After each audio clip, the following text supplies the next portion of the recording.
ایک ساتھ دو کام کر لیے، دو بڑی عبادتیں انجام دی، ایک عمرے کا کام، ایک حج کا کام، تو دونوں کو ایک ساتھ کرنے کے لیے شکرانے کے طور پر اللہ کا شکر ادا کرنے کے لیے ایک جانور کی قربانی دی جاتی ہے۔ اسی طرح ایک تیسری چیز ہے قربانی کی کہ اگر کوئی گناہ ہو جائے، حج کے موقع پر کوئی غلطی ہو جاتی ہے، حدود احرام میں کوئی شکار کر لیا، کوئی رکن بھول بھال گئے، کوئی اور غلطیاں ہو گئی جن کی وجہ سے، جیسے نماز میں ہوتا ہے کہ سجدوں سے کام چلتا ہے، ایسے ہی حج کے موقع پر اگر کوئی جنایت ہو جاتی ہے، کوئی غلطی ہو جاتی ہے تو وہ دم دینا پڑتا ہے۔ یہ جو دم دیا جاتا ہے، قربانی کا جانور قربان کرنا پڑتا ہے، اس جانور کو ہدی کہا جاتا ہے۔ تو یہ باب جو ہے وہ ہدی کا باب ہے۔ ہدی کے لیے آج کی دنیا میں تو بہت حالات بدل گئے ہیں۔ اب جو قربانی کی جاتی ہے وہاں سعودی کی بینک میں ڈائریکٹ پیسے جمع کیے جاتے ہیں، بینک کا راجین ہے، وہاں پہلے سے معلوم ہوتا ہے اتنے پیسے کا ہے تو وہاں اکاؤنٹ، کسی بھی اکاؤنٹ میں وہاں پیسے جمع کر کے اور قربانی کا وقت معلوم کر لیا جاتا ہے، اس کے اعتبار سے قربانی ہوتی ہے اور لوگ حج سے آپ فری ہو جاتے ہیں۔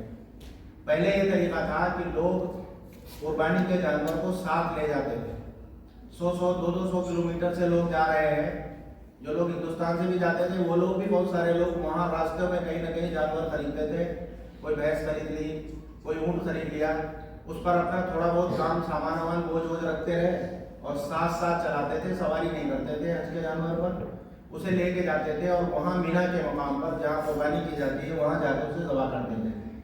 تو یہ ہدی کو جو ساتھ لے جایا جاتا تھا اس کی وجہ سے اس کو ہدی کہا گیا ہے کہ یہ گویا ہدیہ ہے، اللہ کے نام پر اس کو دیا جاتا ہے، اس کو قربان کیا جاتا ہے اللہ کے لیے، اس لیے اس کو ہدی بولا گیا ہے۔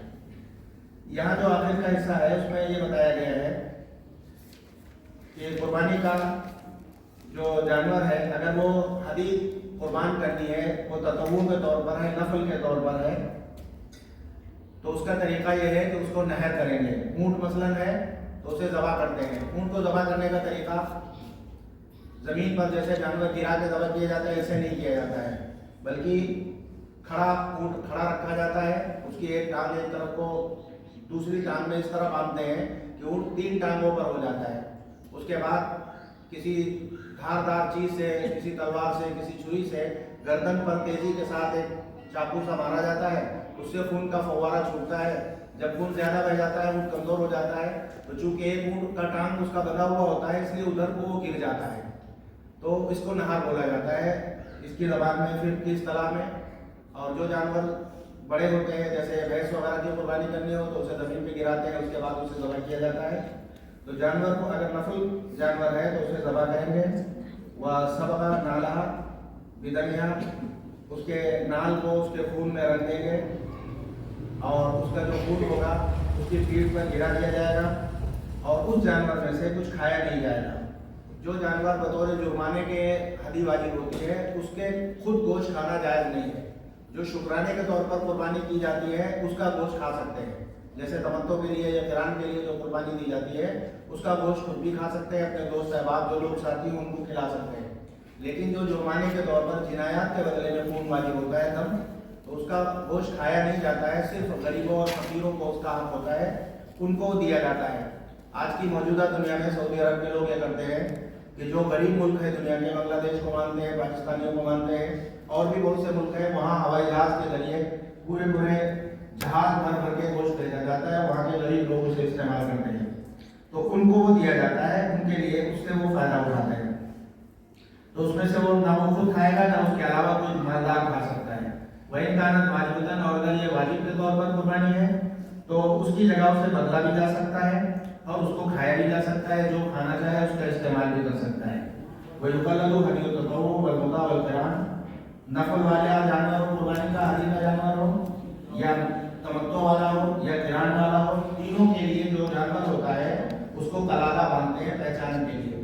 یہ ہوتا تھا کہ جب ساتھ لے کے جاتے تھے جانور کو تو ایک اس کے گردن میں رسی وغیرہ ڈال کے جیسے ہار سا پہناتے ہیں اور اس میں کوئی ٹوٹا ہوا جوتا ڈال دیا، کوئی ویسی چیز ڈالتے ہیں، کوئی قیمتی چیز ہوگی تو لوگ توڑ لیں گے، خراب کرتے ہیں، تو کوئی بیکار سی چیز ٹوٹا ہوا جوتا کوئی چپل ویسی ڈال دی جاتی تھی، تو یہ ایک طریقہ تھا کہ اس کو قلادہ ڈال دیا جائے اس میں، تو اس طرح اس سے فائدہ اٹھا اس کو پہچانا جاتا تھا کہ یہ ہدی کا جانور ہے، لوگ اس کا احترام کرتے تھے، اسے نقصان نہیں پہنچاتے تھے۔ ولا یغلظ ذوی الحساب ولا تمل جنایات.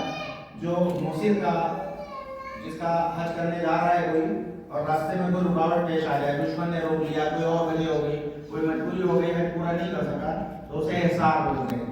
حج نہ پورا کرنے کے بدلے میں بھی ایک جرمانہ ہوتا ہے, اس کی بھی قربانی دینی پڑتی ہے, اس کو دم الحساب کہا گیا ہے. تو دم الحساب والا جو وہ ہوگا جانور, اس کو قلاده نہیں باندھا جائے گا. اسی طرح جنایات یا جرمانے کے بدلے میں جو ہوتا ہے اس کو بھی قلاده کی ضرورت نہیں ہوتی ہے, اس کے بغیر ہی اس کا کام چلتا ہے.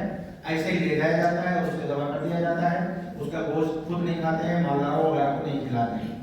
یہ آخر کی آیتوں کی چند تشریحات ہیں. کتاب تو آپ کو استاد نے پڑھائی ہوگی, وہی اس کی پوری تشریحات بتائیں گے. چند باتیں جو یہاں اس عبارت سے محسوس ہوتی ہیں وہ میں نے آپ کے سامنے یہاں رکھی ہیں.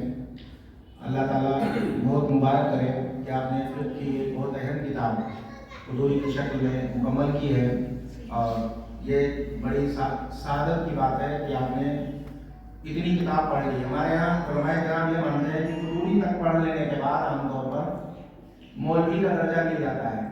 جب زیادہ پڑھتے ہیں بخاری شریف سیاستہ وغیرہ دور حدیث کرتے ہیں تو اسے عالم کی سند ملتی ہے. حضوری تک پڑھ لیتے ہیں تو مولویت کی سند ملتی ہے. تو یہ مانیے کہ اب آپ سب جن لوگوں نے بھی یہ کتاب پڑھی وہ لوگ مولوی کے درجے تک فائز ہو گئے ہیں, اب مولوی ہو گئے ہیں. اتنا آپ کو اپنے مسائل جاننے کا, اپنے مسائل کے بارے میں خود اعتماد پیدا کرنے کا حق حاصل ہو گیا ہے. تو اتنی کتاب آپ نے پڑھ لی. اللہ تعالیٰ آپ کو, آپ کے اساتذہ کو خوش رکھے اور دین سے زیادہ فائدہ اٹھانے کی توفیق عطا فرمائے. وآخر دعوانا ان الحمد للہ رب العالمین.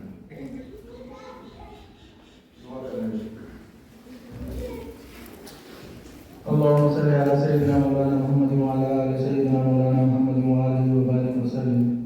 ربنا آتنا في الدنيا حسنة وفي الآخرة حسنة وقنا عذاب النار. ربنا اغفر لنا ولإخواننا الذين سبقونا بالإيمان ولا تجعل في قلوبنا غلا للذين آمنوا ربنا إنك رؤوف رحيم. رب اغفر وارحم وأنت أرحم الراحمين. الہ العالمین اکرم الاکرمین, ہمارے گناہوں کو معاف فرما دیجیے, ہماری خطاؤں کو درگزر فرما دیجیے. کریم آقا ہم سب کا خاتمہ ایمان پر فرمائیے, مرتے وقت سب کو کلمہ نصیب فرما دیجیے. الہ العالمین یہ کتاب جو ہے مکمل کی گئی ہے, کریم آقا یہ فقہ اسلامی کی بہت اہم کتاب ہے.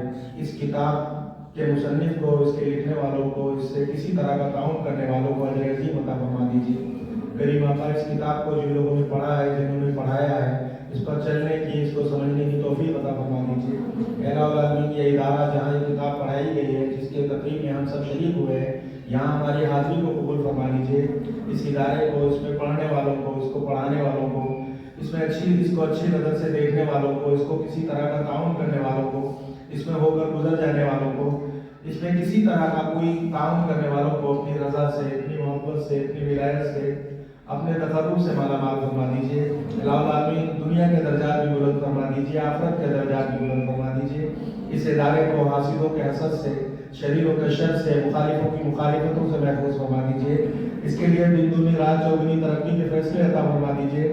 کریم آقا اس ادارے کو پورے علاقے کے لیے دین کا مرکز بنا دیجیے. اس کا فیض دور دراز تک پہنچا دیجیے, اس کا فائدہ دوسرے لوگوں تک پہنچا دیجیے. کریم آقا اس میں کام کرنے والوں کو اخلاص عطا فرما دیجیے, ان کی زندگیوں میں اخلاص عطا فرما دیجیے. اللہ کی رضا کے لیے, اللہ کو خوش کرنے کے لیے کام کرنے کی, پڑھنے والوں کو بھی, پڑھانے والوں کو بھی توفیق عطا فرما دیجیے. الہ العالمین جن بچیوں نے یہاں تعلیم حاصل کی ہے, جو بچے یہاں پڑھ رہے ہیں, کریم آقا ان کو عالمہ بنائیے اور ان سے دین کی خدمت کا کام لے لیجیے, ان کو دین کے لیے قبول فرما لیجیے. کریم آقا ان سب کو خود بھی راہ راست پر چلنے کی توفیق عطا فرما دیجیے, اور ان کو دوسروں کے لیے راہ راست دکھانے کا ذریعہ بنا دیجیے. ان کے واسطے سے دوسرے لوگ دین کے راہ پر چلنے والے بن جائیں, اس کی توفیق عطا فرما دیجیے. الہ العالمین جو کچھ ہم نے مانگا ہے اسے بھی عطا فرما دیجیے. ایک دین کے, ایک نیک کام کی نسبت سے ہم یہاں جمع ہوئے ہیں, اس نسبت سے ہم میں سے جو لوگ پریشان حال ہیں ان کی پریشانی کو دور فرما دیجیے. ہم میں سے جو لوگ بیمار ہیں ان کو شفائے کاملہ نصیب فرما دیجیے. ہم میں سے جو لوگ دعائیں مانگتے ہیں آپ سے, کریم آقا آپ کے خزانے میں سب کچھ ہے, آپ کو کوئی ہاتھ پکڑنے والا نہیں, آپ سے کوئی پوچھنے والا نہیں, آپ تو ہر ایک کو عطا کرنے والے ہیں. کریم آقا ہم سب کی دعاؤں کو قبول فرما لیجیے, ہماری تمام جائز تمناؤں کو پورا فرما دیجیے, ہماری خواہشوں اور آرزوؤں کو پورا فرما دیجیے.